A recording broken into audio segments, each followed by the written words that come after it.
So are you still quite hurt by the things that you read?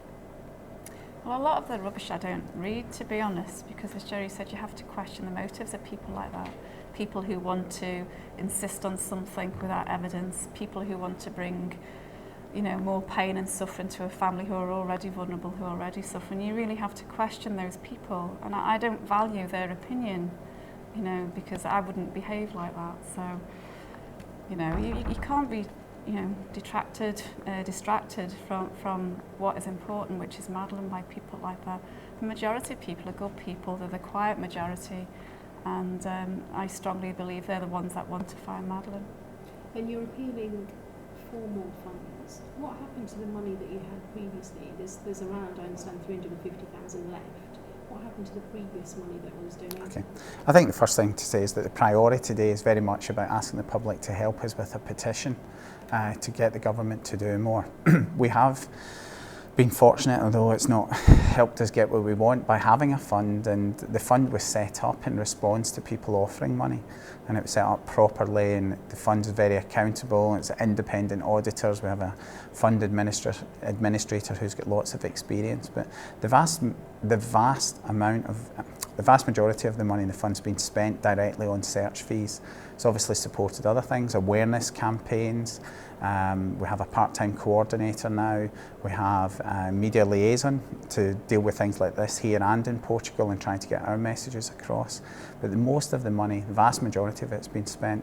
We've had to fund an investigation for 2 years now, which, as you can imagine, with several more than that personnel, it costs money, you know. And staff, expenses, interviewing. We run a 24-hour helpline which is available.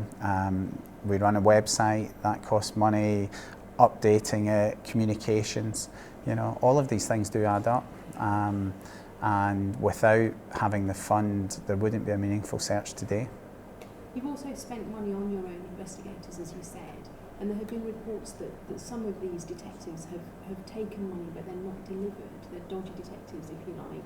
How can you reassure people that money won't be spent on people like that in the future?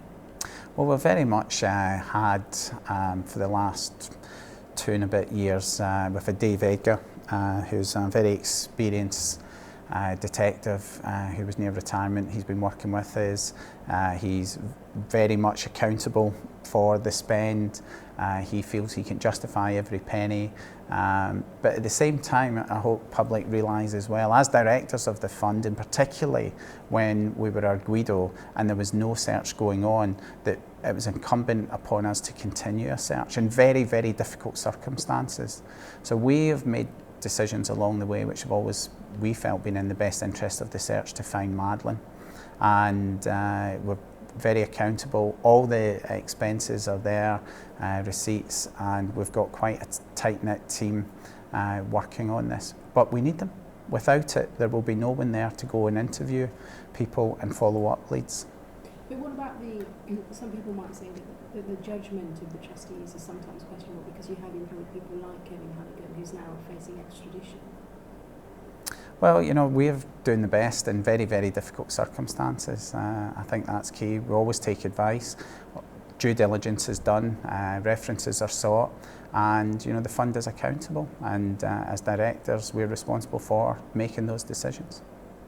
And there are also reports that you'd fallen out with some of the trustees, your brother and your boss, who have resigned. That's nonsense. That's absolute nonsense. Why do you say we're falling out? I mean, the fund has changed over 3 years. 3.5 years. It was very different. Initially, we weren't on the board because we were based in Portugal. You know, 3.5 years ago that we'd be in this situation today. It's a big commitment, you know, and things have changed. We've got different phases in the last 3.5 years, so inevitably there's going to be changes. So it's not that you've had differences over the way the money was spent? Or no, not at all. In fact, any of the changes we've made recently have to make the fund more efficient and more responsive.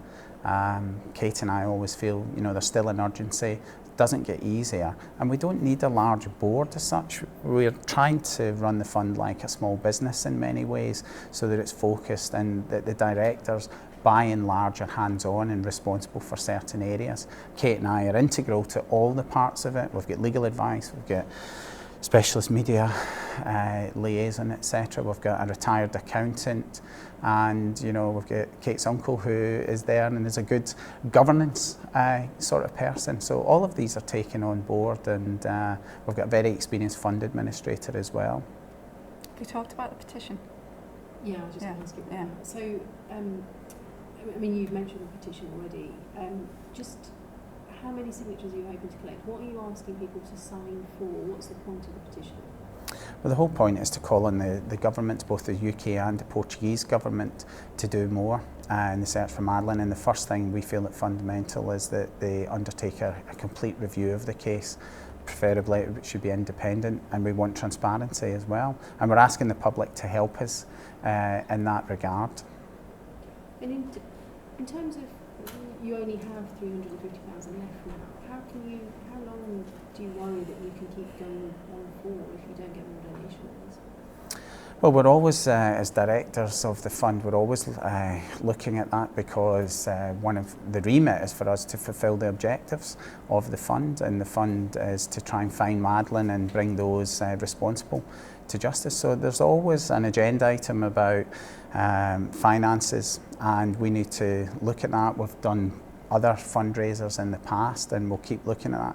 We've been very fortunate from the point of view of having so many of the public made donations, and a large part of the money we've spent, as you know, has come from libel damages which were paid into the fund. So we'll continue to explore it.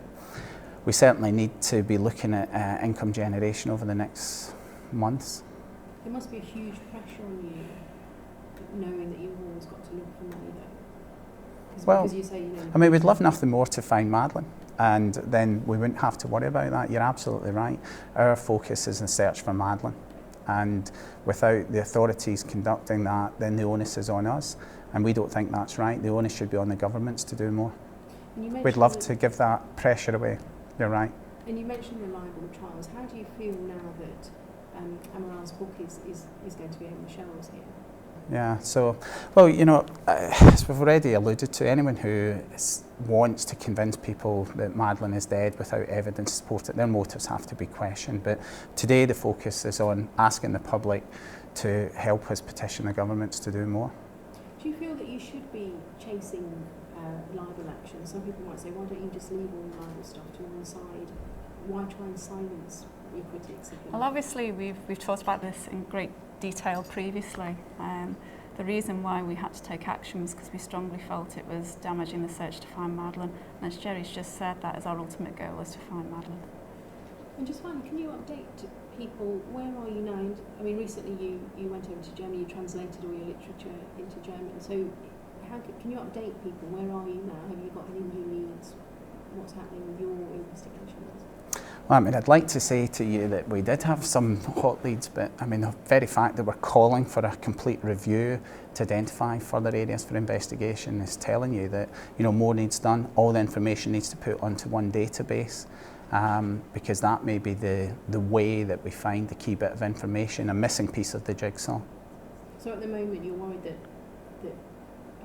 there isn't even a central database, so the information won't be not getting cross-referenced or shared? Yeah, I mean, there's information in lots of different centres that hasn't been brought together, and there could be two key bits of information that individually don't seem key, but put together could give you some valuable information that could take you that one step closer to finding Madeleine. So it just seems an obvious and crucial thing to do, and this is why reviews are done time and time again in this country on major investigations.